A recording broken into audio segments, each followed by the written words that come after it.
Hola chicos, Garcilaso de la Vega, segunda parte, literatura 22. Pasamos a precursores, las personas que influyeron. Precursores.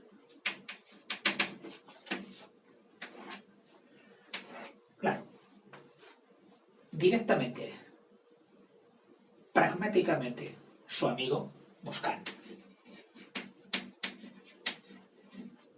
Pero ya sabes en qué influyó en el proporcionarle y ponerle en contacto con las técnicas italianas de métrica y los gustos, estilos, los tópicos, etc. Y sobre todo con el cortesano. Pero fue Virgilio, el poeta romano, quien más le influyó en la temática amorosa. Petrarca, el poeta italiano, en cuanto a la forma, es decir, la versificación, en cuanto a la forma. Podríamos haber puesto aquí temática o contenido, fondo, y aquí forma. Y San Názaro, también italiano, casi contemporáneo, le proveyó o le dio la puesta en escena, la escenografía, es decir, cómo realizar en concreto sus obras. Y le influyó desde su obra, famosa en aquella época, la Arcadia. Pastores, bosques, pajaritos, etcétera, etcétera. Eso en cuanto a los precursores. Un poquito también, a través de su amigo Boscán, Ausias Marx, que fue el gran poeta, pensador, filólogo incluso, de todo el área oriental español, valenciano. Ausias, vale, sobre todo en lo que a filosofía se refiere y sentido de la vida. Sus contemporáneos, es decir, no vivió solo en su mundo literario, sus contemporáneos. Pues hubo dos soldados como él, en su misma onda, en su misma línea, que fueron Gutiérrez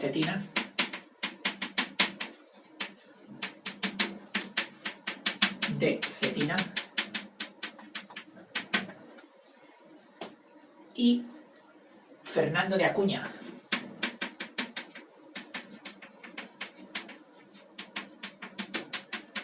No pasaré ahora a decirte obras divididas, sencillamente que sepas que fue contemporáneo y que formaba equipo en la España de entonces con Cetina y con Acuña. Y también con otro que ya no era de la soldadesca, sino del cuerpo diplomático, pero que entraba y salía en todos los mismos escenarios que las guerras. Al ser diplomático, pactos, armisticios, etc., que fue Hurtado de Mendoza. Hurtado de Mendoza. Estos soldados y este diplomático. Este fue su equipo de compañía. Pero entre los contemporáneos también destacó una persona que era opuesta, en contra de la moda. Vamos, lo que hoy llamaríamos un conservador, un tradicionalista, que fue Cristóbal de Castillejo.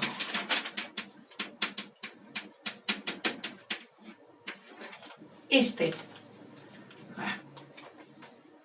no podía ver la moda venida de Italia, el 11, el mecasílabo. Él era acérrimo del octosílabo, de los romances, de los villancicos, de las canciones tradicionales. Por supuesto, los focos de la crítica y de la literatura se han centrado en el 11, pero eso no significa que el 8 no tuviera importancia y producción. El 11, lo italianizante, tuvo su esplendor en las cortes, entre la intelectualidad, entre la gente poderosa, etc. Pero el consumo normal que se hacía en el pueblo no era precisamente todavía lo italianizante, sino lo tradicional. Prueba de ello de que durante esa primera mitad y durante todo el siglo XVI se editasen casi todos los más importantes cancioneros de romances, los romanceros, cancioneros de romances o romanceros, recogiendo muchísimos de los romances antiguos, anónimos, y que a la gente le encantaban. Entroncaban con la ideología popular, entroncaban con las novelas de caballerías, que llegaron a tal esplendor que algunos incluso le hartaron un poquito. Ya sabemos de quién estoy hablando, de nuestro amigo Cervantes, que precisamente con ese pretexto hizo su maravilloso Quijote. Bien, vamos a pasar ahora a la obra de Garcilaso. Tranquilo, que como vivió poco, no es muy abundante. Incluso, si quieres lucirte en el examen, te he preparado un sistema mnemotécnico, es decir, para facilitar la memoria de sus obras. ¿Con qué? Pues con estos números. Obra u obras. Obra de Garcilaso. Mira, sobre estos números, el 1, el 2, el 3, el 5 y el 38.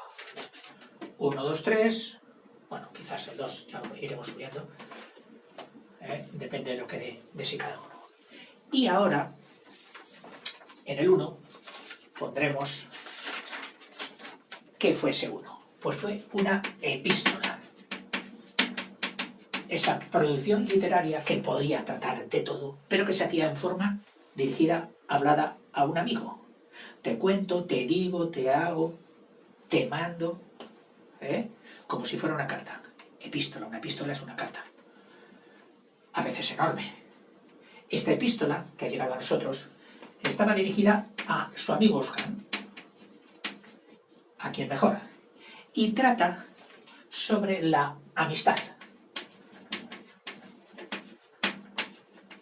ya que era un sentimiento que les unía, donde expone pues toda la teoría aristotélica de Aristóteles sobre la amistad. En verso, por supuesto. Todo esto en verso, todo en verso. Luego, tiene 2 elegías, lo que yo llamo las lloronas. ¡Ay, qué triste estoy! ¡Ay! Una elegía. Que luego verás tú. A lo mejor, en vez de llorar, hay momentos en que se ríe y momentos en que pone verde a alguien. Es decir, que podría ser una sátira más que una elegía. Pero bueno, en fin. 2 elegías. La primera, a la muerte de un tal señor Bernardino.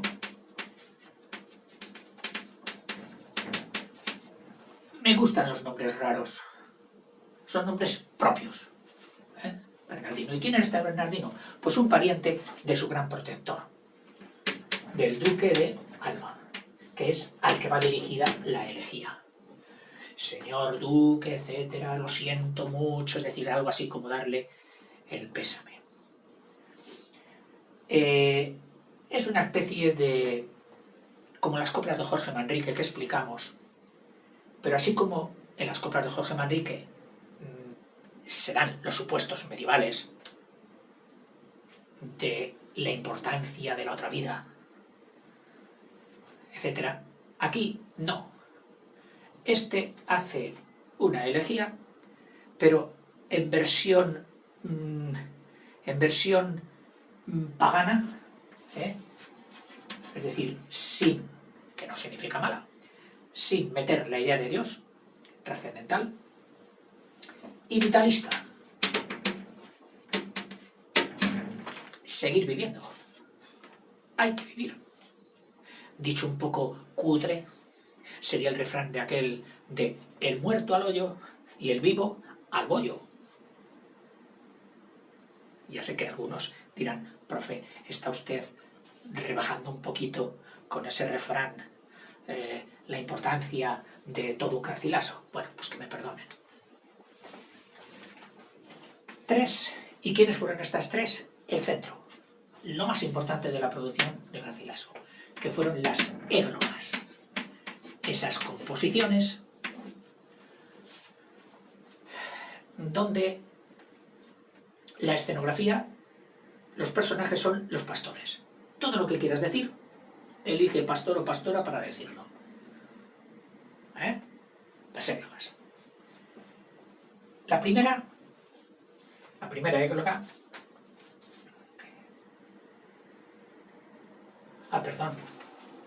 Perdón, que no he dicho la segunda elegía. La segunda elegía, que la hace ya casi el último año de su vida, en 1535, es decir, un año antes, antes de morirse.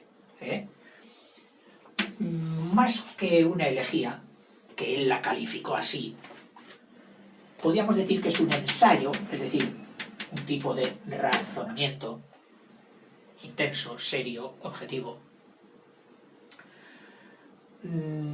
sobre la sociedad en general, donde ya al final de sus días, y eso que podríamos decir que todavía era joven, pero claro, uno de 35 en aquella época, o de 33, se podía equiparar a uno de 60 y pico hoy, porque morían antes y porque sus experiencias vitales se daban mucho más tempranas que hoy, que dicen que llegan a la adolescencia alrededor, o sea, acaban la adolescencia alrededor de los 29 o 30 años. Sí, no me mires así. Esto se dice. Y algunos padres lo corroboran. En fin. Pues es un ensayo, pero de forma incluso epistolar, aunque la titulara elegía. Un ensayo epistolar, porque va toda ella dirigida también, o hablada, comentada a su amigo Boscán. Y allí, además de coger temas sociales, por cierto, un momento donde él estaba satirizando, criticando las conductas sociales, se pregunta si eso ya sigue siendo una elegía o es una sátira lo que está haciendo. Esta es la más extensa de sus obras. No, perdón. No. Me he pasado ahora a las églogas. No. Bueno, con esto ya. ¿Y por qué entonces él dice que es una elegía? Porque el sentimiento que más le puede de todos, más que los sentimientos sociales y de sátira, son el resquemor, la pena, la tristeza que tiene, porque no es correspondido por su nuevo amor napolitano. Frustración por su amor no correspondido, la dama napolitana. Por supuesto, se desenvuelve todo esto en Nápoles. Pasamos al número 3. Borro esto para que me quede un poquito más amplia la pizarra. que ya sabes aquello que decían mis profes, dice, a menos bulto, mayor claridad. Ya sé que estás diciendo, vaya trapos que saca este profe. El que tengo a mano. Las églogas. 3 églogas que te he dicho que eran personificadas en pastores. La primera, que podíamos llamarla quejas, de Salicio y Nemoroso, que son los dos pastores que empiezan a contarse sus cuitas, sus penas, sus dolores, sus frustraciones por los sinsabores que les dan sus amadas. Incluso me parece que Nemoroso se le había muerto su amada. La segunda, la más extensa, y por decirte algo que entiendo yo por extensa, enorme. A mí me cuesta hacer 2 versos seguidos. Imagínate para hacer 1885 versos. La segunda égloga. De 1885 versos. La más extensa. Tiene un corte que tira dentro de lo lírico a lo dramático en cuanto los comentarios, los diálogos, parece que puedan ser representados. Es decir, tiene muchas partes representativas. Ya hemos dicho que San Lázaro le dio las claves de la escenografía para ser representada. Se da la curiosidad de que cuando Cervantes mete al Quijote en Toledo en la casa de Alba, dice que en el patio de entrada había unos cortesanos representando obras de Garcilaso sobre el duque de Alba, porque verás que el duque de Alba también aparece aquí. Tiene 2 aspectos muy diferenciados. El bucólico, es decir, amores dolientes, pastores, pastorcillas, ríos, enramadas, flores, ruiseñores, y el heroico. El heroico viene a decirse cuando se coge una figura a la que tú admiras mucho, pero en lo bélico. Un gran guerrero, un gran capitán, un gran conquistador, y tú lo alabas. Normalmente esto se hace mediante odas, pero él lo hizo aquí, dentro de la segunda égloga. ¿Dirigida a quién? Pues como siempre, al duque de Alba. Bien, al emperador no le debía tener mucha devoción. Era su soldado, pero afectivamente, después de los tragos que había tenido que pasar primero con su hermano, el castellano, ¿cómo se dice? Ahora me viene. Y con la boda de su sobrino, y con el castigo que le dio en Venecia, pues hacer odas heroicas al emperador, las mínimas. Y en la tercera, el protagonista ahí es un protagonista escénico, de un personaje. El río Tajo. El río Tajo, que a su paso por Toledo pasa, pues eso, en un constante tajo, en una profundidad, que no invita mucho a pensar en ninfas, en enramadas, en bosques preciosos, en pastorcillos con sus ovejas.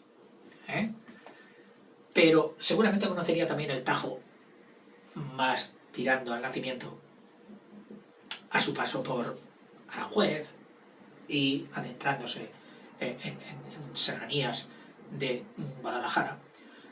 donde allí, pues como todos los ríos cuando nacen, son más simpáticos, cantarines, aguas claras y todo esto. Pero vamos, él lo pone en Toledo.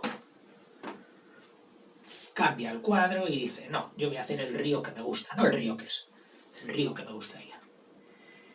Y ahí, pues, aprovecha para hacer un guión con las parejas de amores mitológicos. Amores mitológicos. Te nombro algunas, porque la mitología no es muy fuerte, es como una asignatura pendiente que tengo. Orfeo y Eurídice. Eurídice. Otra de Dafne y Apolo. Dafne y Apolo. Otra pareja de Venus. Esta a lo mejor te suena más. Venus y Adonis. Y sobre estas parejas, él, y en el escenario de un Tajo totalmente idílico, hace su tercera Erdogan. Pasamos al número 5. Hemos hecho el 1, el 2, el 3. Pasamos al 5, que son las canciones. Hoy la palabra canción nos lleva a la música. Y la letra, si es que existe, porque es brevísima y a veces sin sentido, aunque hay que hacer excepciones, desde luego, Pero vamos, que todas están unidas a la música. En aquel tiempo eran muchísimo más largas, eran composiciones en verso, bastante más largas. Y algunas de ellas sí, habían sido compuestas para ser cantadas. Estamos hablando de 5 canciones.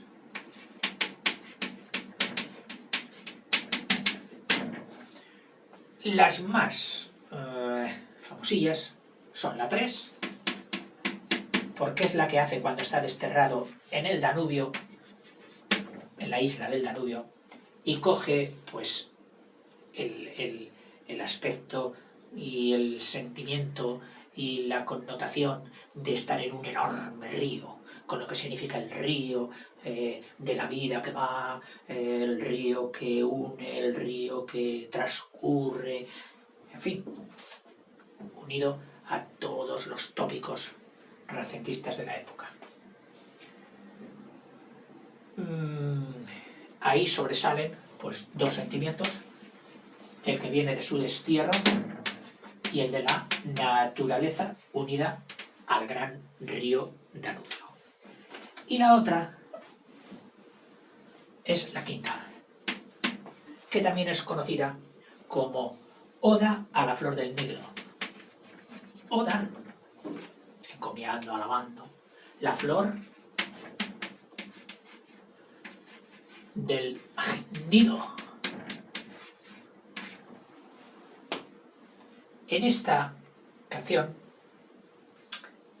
acosa,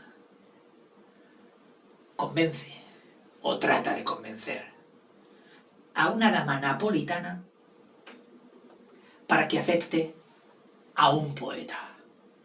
¿Quién sería esa dama napolitana? Pues su amor italiano de sus 3 últimos años. Y el poeta sería él. Y estas serían, de las 5 canciones, las 2 más relevantes. Pasamos a los sonetos. Los sonetos es quizás, bueno, sobre estos números que te estoy poniendo, el 1, el 2, el 3, el 5 y el 38. En el 38 he visto que hay libros que no están de acuerdo y tienen otro número. Yo era por ponerte uno y ayudarte mnemotécnicamente a memorizarlo. O sea que voy a seguir con el 38, pero si te encuentras en algún sitio 39, 37, 40, no pasa nada. 38 sonetos. El soneto es una conjunto de estrofas, tú lo sabes, una composición, un poema compuesto, esto lo puedes ver en los vídeos de métrica, por los dos cuartetos y los dos tercetos, que en el caso de Garcilaso los coge con esta variante que se llama la variante de tercetos encadenados, donde el primero con el primero, el segundo con el segundo y el tercero con el tercero. El soneto tuvo muchísimo éxito. Primero porque es limitado. Te metes en una faena que sabes que a lo mejor en un día o dos la puedes tener hecha. El que se mete en una elba, el que se mete en una epístola. Ahora, oye, métete en un soneto. Pues voy a hacer un soneto. Y entonces elaboras tú una tesis, es decir, qué quieres decir. Elaboras un argumento, por qué lo defiendes, no lo defiendes, por qué lo dices. Y elaboras un final, dando tu opinión sobre ese argumento. Y entonces, con estos bloques, pues a lo mejor hay quien dedica estos dos para el argumento, este para la defensa y este para el final o moraleja o final. Es decir, es fácil estructurar sobre una cosa pequeña un mensaje, un contenido. Y ese fue el soneto. Ya te digo que todos los renacentistas hicieron soneto. Y yo diría, todos los poetas que ha habido en España, hasta hoy, han hecho sonetos. Yo no soy poeta y tampoco he hecho soneto. A la fuerza me hicieron aprender alguno, que por supuesto al día siguiente ya me había olvidado, porque yo tengo memoria de ese tipo. ¿Qué vamos a hacer? Los sonetos más famosos son el 10, que la primera normalmente se reconocen como no llevan título, la mayoría de ellos se han cogido su nominación por el primer verso. Y el primer verso era: dulces prendas por mí mal halladas, mal encontradas. Tendré el gusto de, en un siguiente vídeo, copiarlo y hacer un poquito de comentario sobre él. Lo mismo que este otro, que es el 23. Son los dos más oídos. Que empieza: en tanto que de rosa y azucena.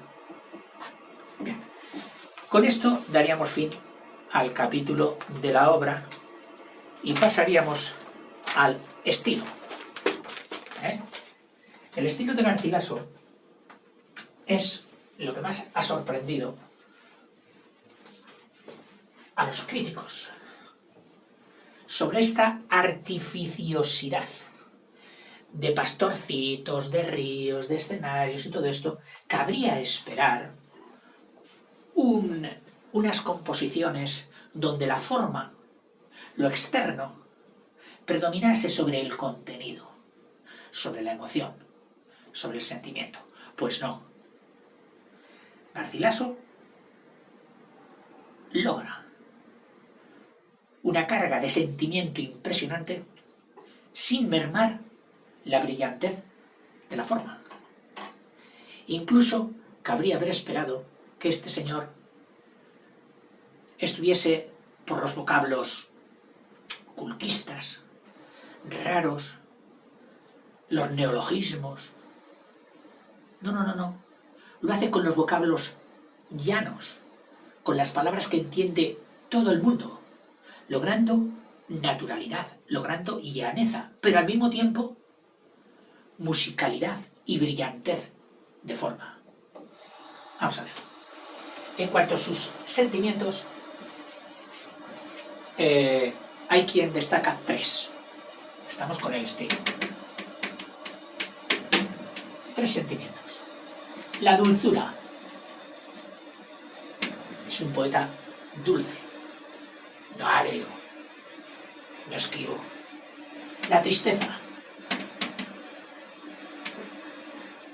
Por lo visto, para ser buen poeta en aquella época, tenías que estar triste. Y la gravedad, que es la más genuina de Garcilaso. Porque así como en el sentimiento amoroso, por ejemplo, Petrarca acababa en una desesperación y en una especie de locura. Garcilaso no. Garcilaso no pierde la cordura, no pierde la sindéresis de su contemporáneo Luis Vives, no pierde la calma, el sentido común. Influido, pues, por el senequismo o estoicismo de Séneca, tradicional y arraigado en las tierras continentales de España, en las dos mesetas, donde el paisaje adusto hace que sean adustas las costumbres y las personas, no lanzadas a muchas florituras externas, pero sí pensando reposadamente y tranquilamente sobre todas las cuestiones vitales. En cuanto a la naturaleza, a su interpretación de la naturaleza, tiene un sentido pictórico. Lo ve como si fuera un cuadro, pero no un cuadro de difuminados, como sería el típico renacentista de Leonardo, no, sino donde los colores se separan nítidamente, con mucha luz. Es decir, hay nitidez, luminosidad.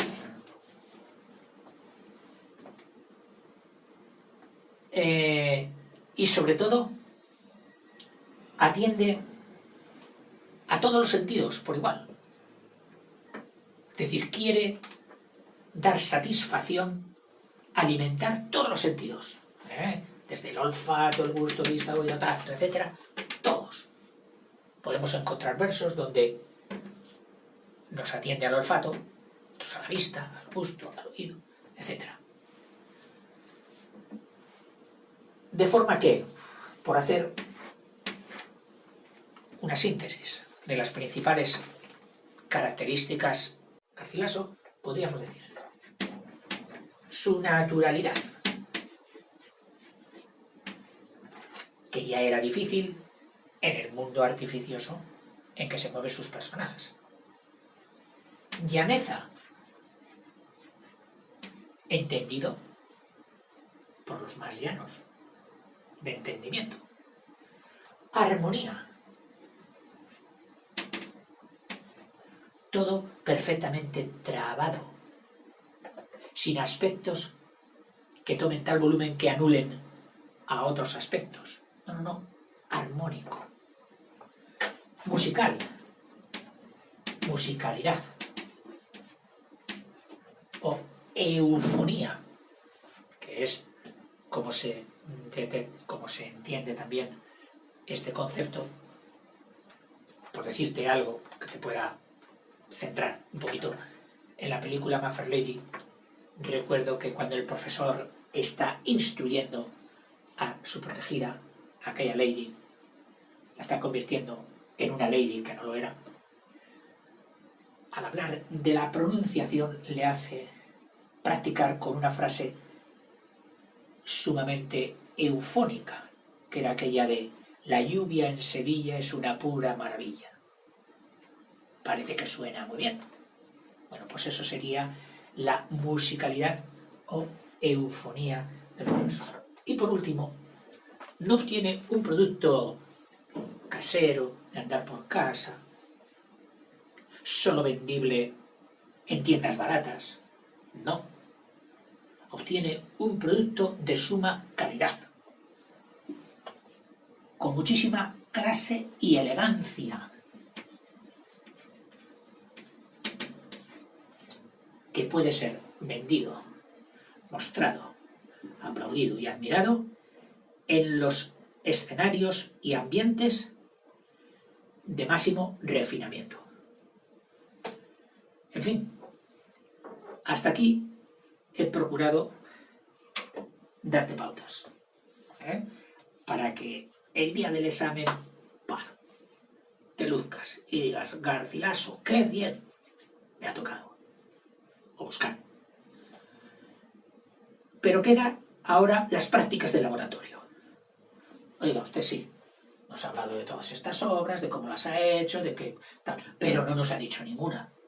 Bueno, pues tienes razón. En el vídeo siguiente vamos a coger varias composiciones, no muy grandes, me voy a tomar la molestia de copiarlas en la pizarra y vamos a irlas parafraseando y desentrañándolas para saborearlas. Hasta luego, amigo.